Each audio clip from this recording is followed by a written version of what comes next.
Hi, everybody. I am so excited for our conversation today with Blythe and Chrissy to talk a little bit about the resources at Courageous Parents Network, and in particular, their new resource, NeuroJourney.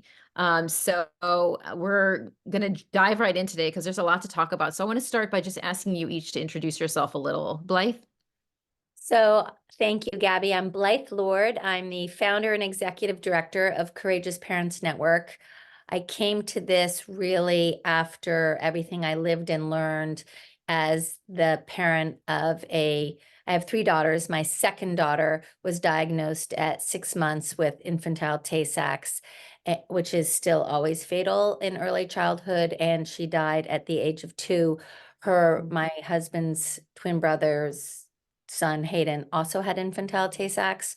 So we had this intense experience together, and I learned a lot during that time, and ultimately started Courageous Parents Network 13 years later, which we can get into in a minute. But that's how I Yeah. came to be here. Thank you for sharing that. Yeah, incredible journey. All right, Chrissy, tell us a little bit about your background. Thanks, Gabby. I'm Chrissy Sally. I'm a pediatric psychologist, and I joined Courageous Parents Network about a year and a half ago as Director of Clinician Engagement and Outreach. My primary role at CPN is to serve as liaison between CPN and our team and clinicians and providers of all types throughout the country. And I really have been enjoying this work and getting to meet all the wonderful providers who are supporting families of children with serious health conditions. Wonderful. Well, I have to say that Courageous Parents Network was a resource that I found early on that was so incredibly helpful. So I'm grateful to the work that you all do. And I think it's so incredible that you brought on someone with Chrissy's background to really not just say, hey, we're here to support families. We are here to think about the whole round experience and how do we start these conversations with providers so that when families start facing these challenges, they don't have to have a conversation that's hopefully the first time providers are hearing about this. So, Blythe, you opened by sharing a really powerful journey that your family went on. And, what did your family experience that led you to say, we need something like Courageous Parents Network? So we had this very unique experience, which was these two children in one family, born of four parents who are already very close, diagnosed with this rare and fatal condition.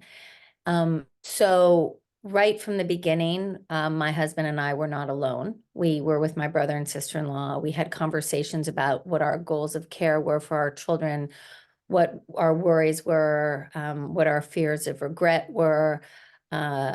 We were also able to learn from my nephew Hayden, who was a year older than Cameron, about what we might anticipate for medical complexity and interventions that we may or may not choose to make. The most obvious one in terms of learning from Hayden was about hospitalizations in the emergency department from aspiration pneumonia, and which aspiration pneumonia is an inevitable part of infantile Tay-Sachs because the children lose their ability to swallow. And we learned from Hayden that hospitalization in the ED, where children who startle easily are alarmed all the time, was not something we wanted. We were also able, so because of what happened with Hayden, we were able to work with our primary care pediatrician to make sure that Cameron was always cared for only at home. She was never hospitalized. That included her end of life. Our pediatrician had goals of care conversations with us, especially my husband, about what we wanted and what quality of life meant to us. He supported us when we elected not to have a feeding tube for our daughter because we concluded that the devastation, the neurological devastation from the disease was such that not only was she losing her ability to swallow, which would be one thing, but she was losing everything else. So we did not believe that there was a quality of life that warranted extending her life through artificial nutrition and hydration. So ultimately, My husband, we, worked very closely with our primary care pediatrician to help him understand the choices that we were making. He never insisted on things like swallow studies because he understood that why would you have a swallow study if you're not going to have a feeding tube? He also, when we elected not to treat her very last pneumonia, he supported us in transitioning to end-of-life care at home. He had really helped us understand that with every pneumonia she got, her recovery would be lower. Like he introduced the notion of baseline to us, which for me still is one of the most clarifying things to consider, framework for understanding in children living with or anybody living with a degenerative a progressive condition.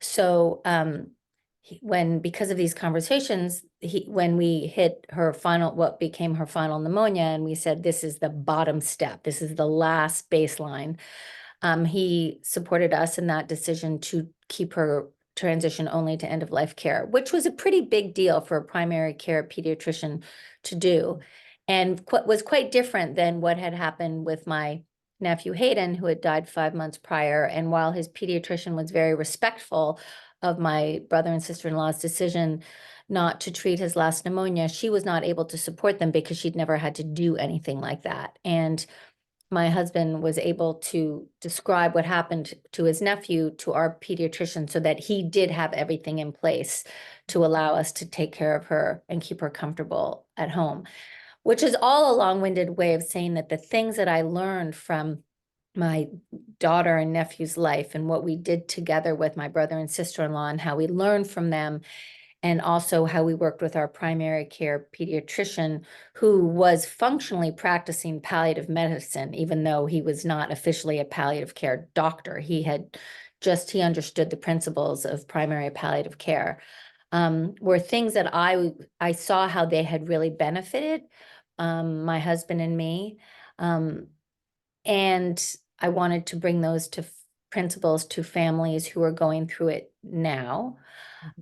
I also wanted to promote the value of palliative care generally, so that families would understand what it was and would seek it out, or not turn it away and confuse it with hospice care and end-of-life care when they were referred to it. Our pediatrician practiced palliative care from diagnosis onwards. It was not about the end of her life. It was about anticipatory guidance, talking to us about what mattered most. What did good mean for us, for our daughter? Those were the conversations that mattered, and that informed all of our decision-making and his ability to support us and our ability to feel like we've been the best parents we could be for Cameron. So I wanted to help families understand how palliative-minded clinicians can make all the difference, and how you would like that sort of mindset on your child's care team. We also had an amazing grief counselor that we worked with from diagnosis onwards. The first thing she helped us understand was that we were experiencing grief, and this whole notion of anticipatory grief. I'm pretty sure she didn't call it that. Don't remember, but she helped us understand that we were grieving, and she helped us understand how we were grieving differently. And she was with us all the way through our daughter's life, and she stayed with us for a year after she died also. So ultimately, I wanted to bring sort of the power of therapeutic psychology mindset, or counselor, palliative care, and a community of other parents to families going through it now. And because my professional background was in television production, video production, and distance learning through all the things I had done in my jobs, I sort of rolled it all up. I took what I cared about and what I knew how to do, and I married them together as an experiment in 2014, launched CPN, which looked very different than it does now, in April of 2014. And now here we are 10 years later. It has evolved a lot in only positive, amazing ways, pretty much entirely because of the people in the network, the families who've contributed, the clinicians who've contributed, the staff who've joined, the advisors who have advised, and it's we've 10 years under our belt with more to follow.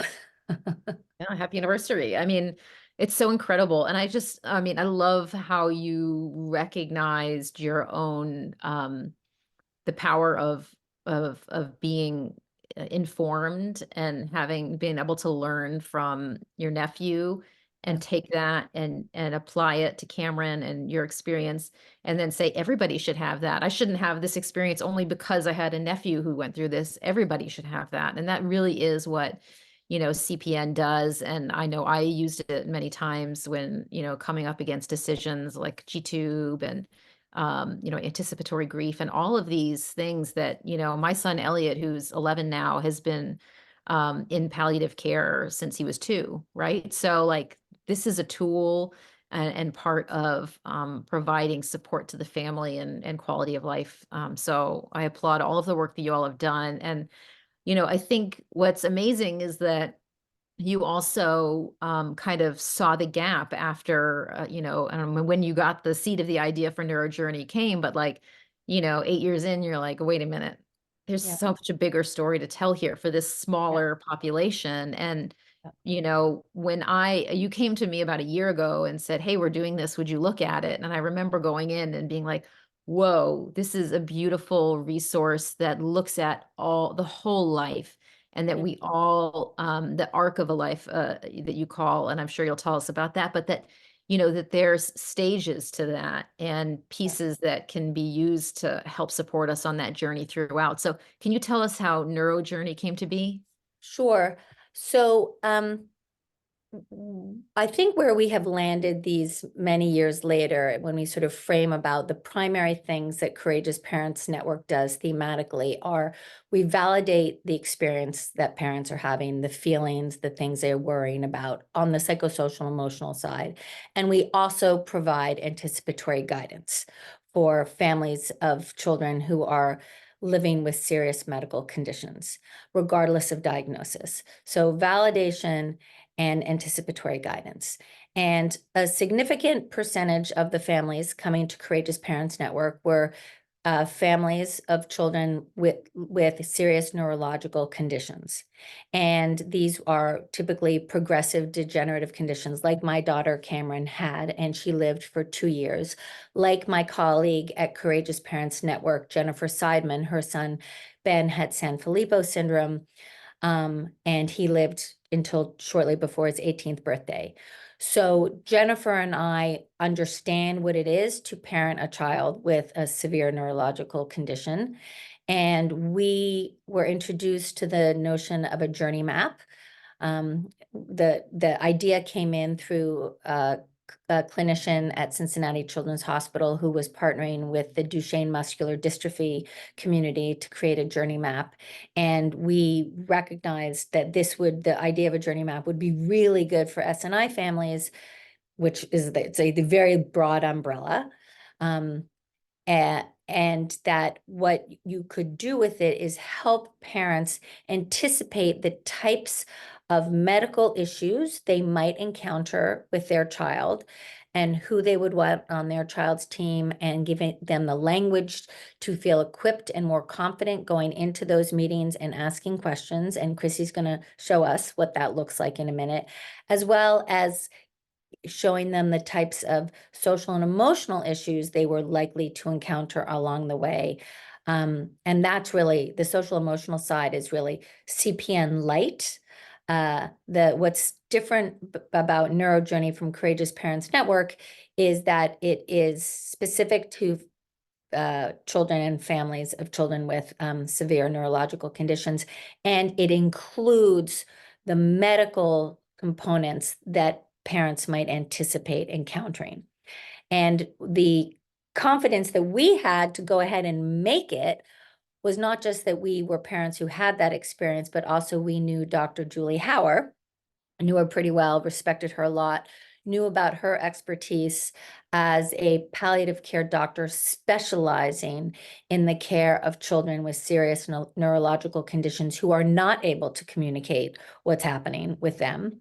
And she's like a child whisperer, and is a gifted clinician in this space. And So I knew exactly who to go to be the lead medical author. Jennifer Seidman is the lead parent author, and it really is one of the things that we are most proud of at CPN, and I think distinguishes, I should say, NeuroJourney, is that it is the two lead authors are a physician and a experienced parent who bring that combined lens to all the content inside NeuroJourney.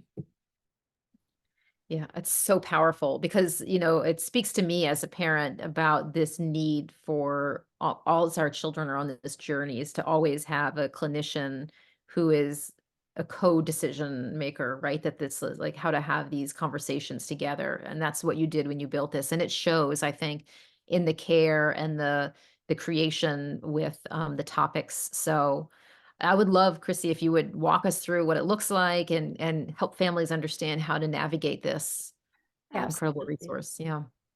So just briefly, before we go to the NeuroJourney website, I'll show you courageousparentsnetwork.org, where, as Blythe described, we have many resources that are, we call disease agnostic, kind of go across diagnoses and are useful for many families caring for children with a range of medical conditions. Um, Under the Explore tab, we have a very vast video library of many parents and caregivers, but also extended family members like grandparents and siblings, and also many, many clinicians talking about the common psychosocial threads that families experience as they're journeying with their child. In addition to the videos, we have PDF or printable guides, many of which are also available in Spanish. Again, speaking to supporting parents, empowering them with language that they can take back and use with their child's care team on a number of their experiences. We have a robust blog. We have a really wonderful blogger in residence program where we have parents who write for us. We publish at least 4 blogs a month. We sometimes have siblings write and clinicians as well. And I think these are beautiful ways to get a real, raw, true experience of what life is like when you're caring for your child. And I'll also note that we hold monthly events, which can be registered for under this tab. They are designed for caregivers, but one of the things that always brings me joy is knowing that about a third of our registrants are clinicians, Gabby. So we know that they're also wanting to learn more about the family lived experience. And we're pleased that they also come and join us for these events as well.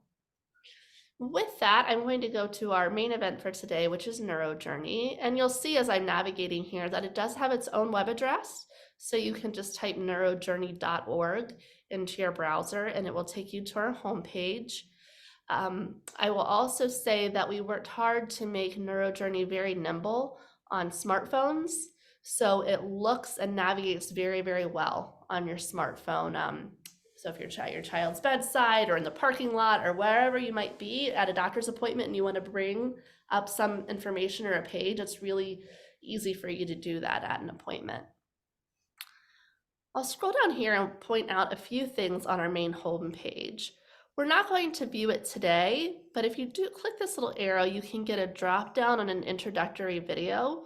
This video is brief. It's only about 4 minutes long, and it does 2 things. First, it explains what we mean by SNI, or severe neurologic impairment. And second, it gives an overview of NeuroJourney and how it works and how it might help. I think this video is something that you could watch and rewatch many times to learn what SNI really means. It's not going to sink in the first time you hear about it. It's also a really wonderful thing to share with extended family who's still trying to understand and support you and your child's clinician, teachers, clergy in your community, whoever is there to support you in understanding what it is you're experiencing as the parent or caregiver to this child. As we scroll down a little further, we talk about the arc of a life, which has come up a few times already. And Blythe, I'll have you explain this portion. Yeah.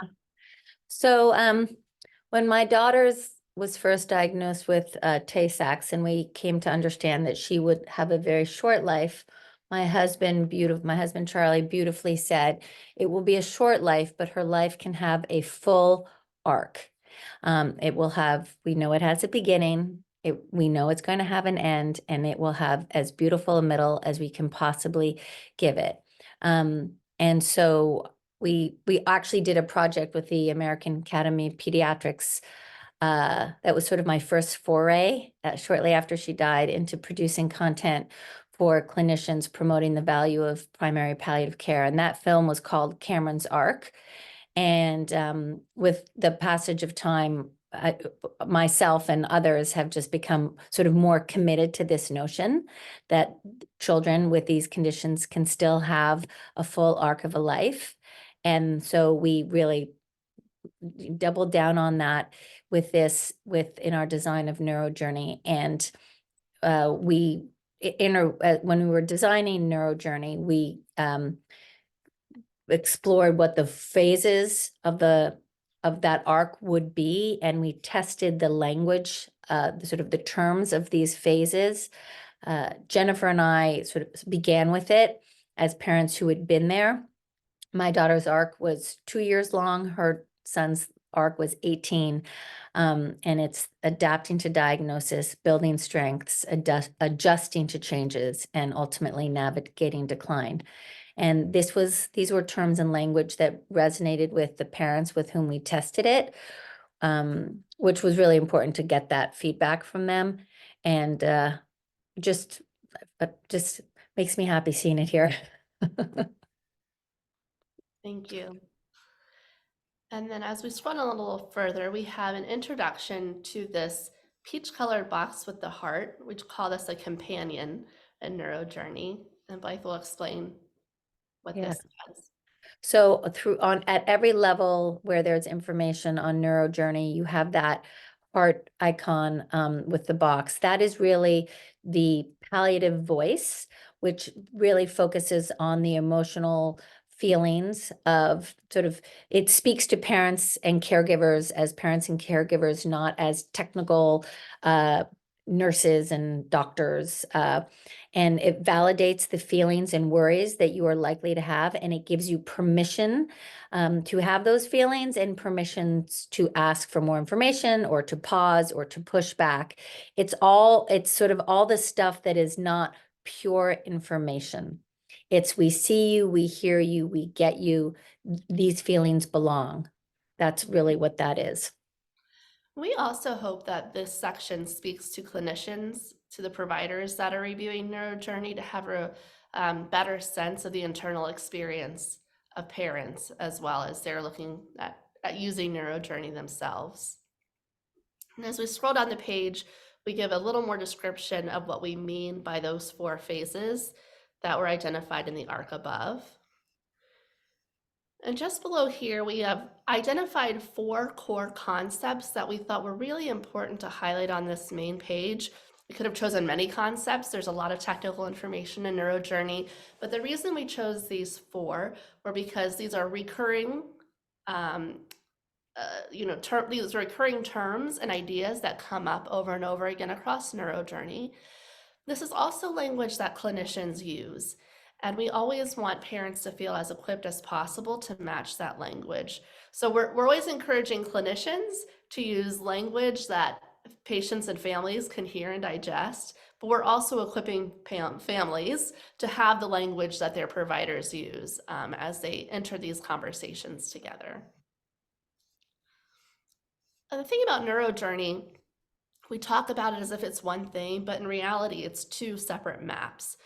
We have a medical map and a psychosocial map, or social and emotional map, and we'll touch on the medical topics first. So you can see here, and this will come up again and again, those 4 phases that Blyth described are listed here from left to right.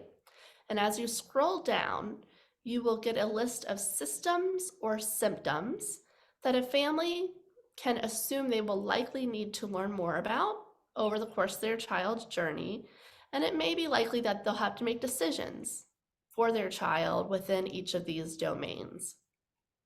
And so when you are ready to learn more about one of these domains, you can click on it and dive in for a little more detail. So for the purpose of today's tour, we're going to click on gastrointestinal. Here you can see the topic name is at the upper right-hand corner of the page. All of the pages have a small paragraph or a few sentences beneath the topic. This section does two things. One is it gives a sense of what we mean by the name and the title, what is GI, but probably even more importantly is it teaches the reader why this domain is being spoken about for children with S&I, and it reminds the reader that anything that's arising in this domain that may be a problem for your child is likely related to the central nervous system issue. So that was one of the things that I noted that we tried to cover in that 4-minute video, is that teaching that all of the things that are happening throughout all of your child's body likely relate, at least in part, to what's going on in the central nervous system. And this is a concept that I have come to know, Gabby, that many parents don't fully understand because it has not been fully explained to them. And it may be years until they really come to understand that concept. So NeuroJourney is designed to constantly teach and repeat that story.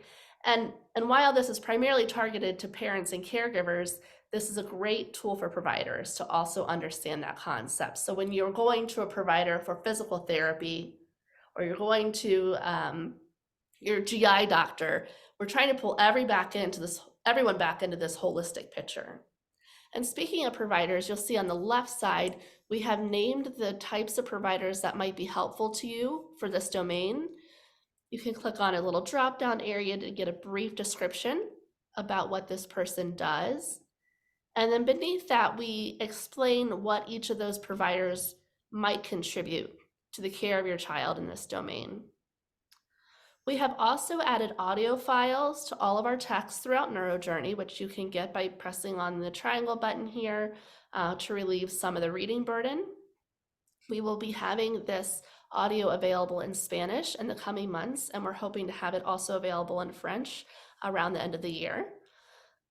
And finally, I want to note this share button allows you to share just this single page. So you could share neurojourney.org with your clinician or a family member of your own, or you could send them to just the GI page, for example, for information. As you scroll down the page, again, you're going to see this very familiar four phases of the arc. And here we get to even more detailed information. So for example, we'll choose the motility, constipation, and diarrhea section.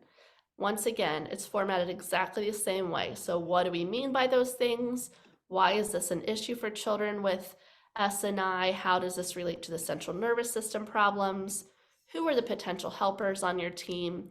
How might they help?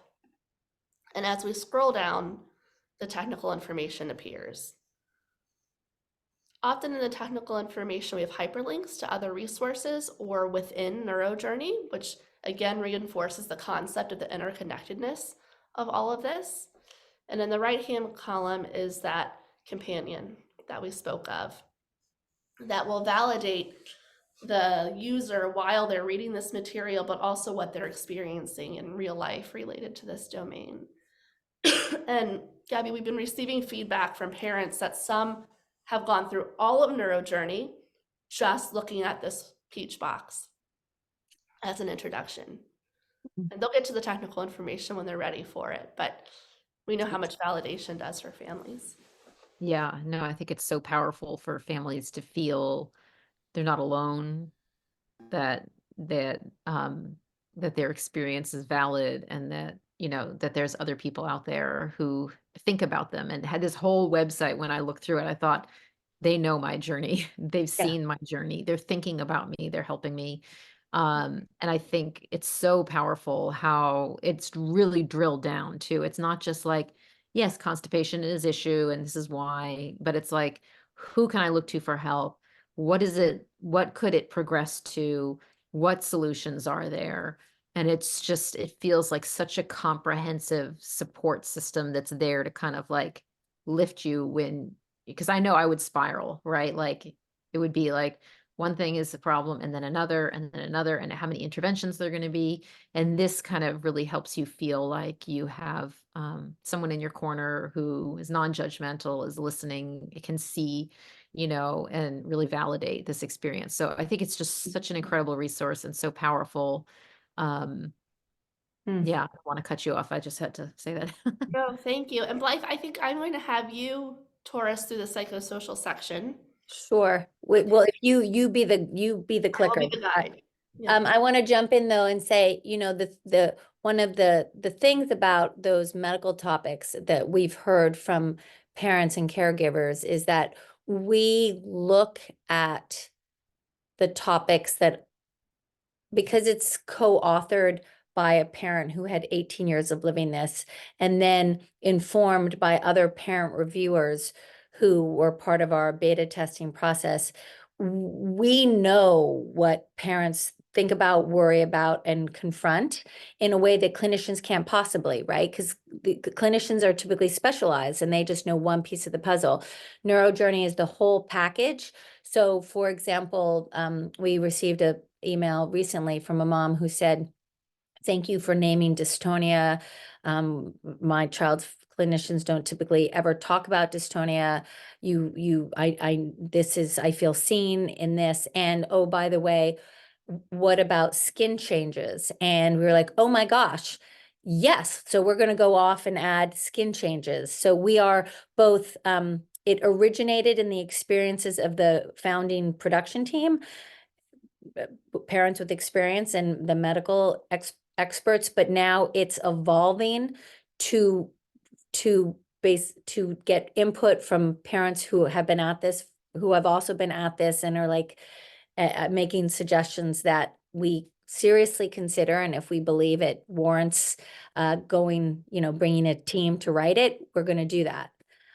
So this is organic, and really it is the network of parents and clinicians made manifest. Okay, so in social and emotional, this, as I said, is really CPN light, Courageous Parents Network light. These are the issues that we believe typically parents with children with a child who's neurologically compromised will be encountering. And it's a long and comprehensive list. We touch on everything from faith and work and care of the siblings and care of self, to decision, the questions parents have if their children are living longer, to the point where the parents are concerned that they can no longer care for the child at home. So we have that section you saw on considering out-of-home placement.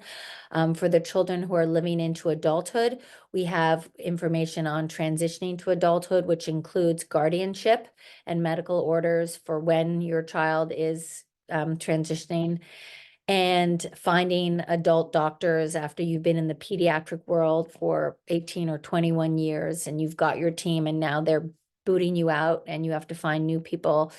We have that. And then this is where we also have where we look at end of life and supporting the siblings, if there are siblings at end of life, and doing things like advanced care planning and considering your goals for your child at end of life. Chrissy, if you click on one of them, we can show how it clicks out, like anticipatory grief, I think clicks over to Courageous Parents Network, has extraordinary amounts of content on a lot of these areas. We don't go deep on NeuroJourney, but what we do is have links at the bottom to those bigger buckets on Courageous Parents Network.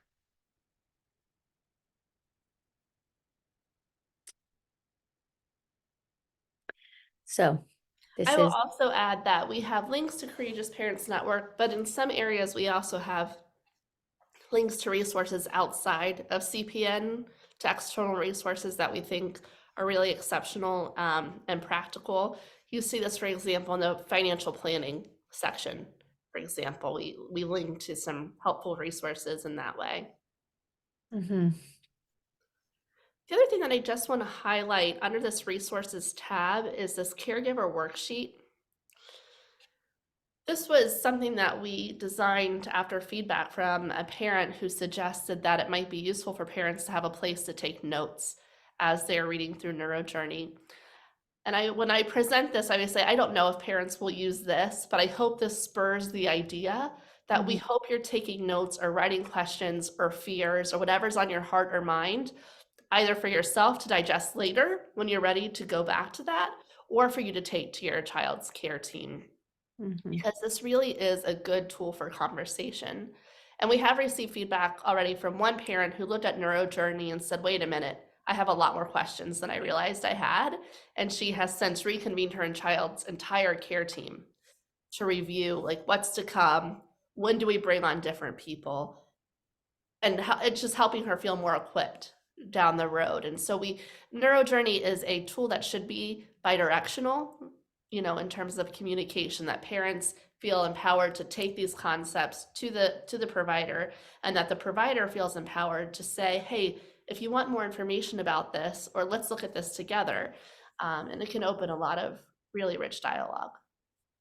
Yeah, we joke at CPN that NeuroJourney, we're creating little parent monsters, because the parents who spend time with NeuroJourney are going to come to their specialists with so much expertise and knowledge that they've learned and be like, I want to know about X, Y, and Z. And the clinician will be like, wait a minute, whoa. I don't even know if I can talk to, I don't know about that. You actually know more than I do. That's amazing. But I mean, ultimately that's the goal, right? Is that if the information does not live with the caregivers and the people who are in and day out thinking about this and living this and breathing this, we cannot wait and rely on providers to give us the information that is needed at the right time. It's about giving us this information in advance so we can be thinking about it and anticipating it and having those conversations in preparation for what may come. I think about the fact that like the only time I feel like I really got that on our son's journey was like whenever Elliot would have a severe respiratory infection, they would bring up trachs. That was the one that they would like always have the conversation ready. Like, have you thought about a trach? Let's talk about a trach. But like most of these other topics, like it's not, on the forefront of their thinking to say, hey, let's have a conversation. And I think it takes a special kind of provider to be prepared with that, Yeah. wanting to have that conversation. Gabby, you name the day in and day out element of parents, and I'll add to that, not only day in and day out, but you're the one constant that will be across all those transitions and be there for the arc from the beginning to the end. Yeah. Where the providers, they come in and out, they come in when they're needed, some retire, some move on to other institutions, but the parent is the constant the entire way. And so it is important that they are equipped to look ahead when they're ready to do that, because they will absolutely be navigating those transitions. I And I want to think that, stress, go ahead. I just want to stress that while NeuroJourney is comprehensive or increasingly comprehensive, that doesn't, we don't mean to suggest that parents have to look at it all. Everybody's different, and some parents might want to look into the future and feel like they're 5 steps ahead of where they are in that moment. Some parents are going to be on a just-in-time basis. So there's no need to look into phases where your child is not. But in the event that is what you do want to do, we have stuff for you. Yeah. And I feel like it brings it full circle back to this idea of palliative care and quality of life, and that those are the kinds of teams that if you can link yourself to them too, are thinking about these complex children, right? And like all of these different elements. And they're probably a great team if you don't have one to ask about, to see, is there a complex care pediatrician? Is there a palliative care we can be connected with that can help us have these discussions and think about our child as a holistic whole human instead of system by system, right? So which speaks to all of your resources, right? Courageous Parents Network and then NeuroJourney. And I love that it's a living, breathing thing, right? You're adding to it, you're responsive. And so like I was looking, one thing in preparation, I was kind of looking, we've been had a lot of urology issues lately. And so I was like, oh, well, we have a vesicostomy and like all these like other tools and interventions that like I never knew about until it came upon. And it's like, well, what is the next possible step? So it's like, I think there's always room for adding more and so many interventions out there. So I I want think, to thank you both for taking the time because this is amazing. Go ahead, Blythe. well, I was just gonna say, I am not that parent anymore. Mhm. So when I look at NeuroJourney and I think about the parents and caregivers who are using it now, for whom NeuroJourney was created, I hope that they/you will look at it and go, wow, this is what I do. This is an amazing visual representation of the coping I am doing every day for my child and with my child because it's a macro look at what can feel on a typical day, rightly so, very granular.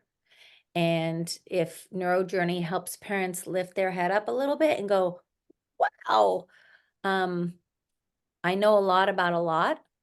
I hope it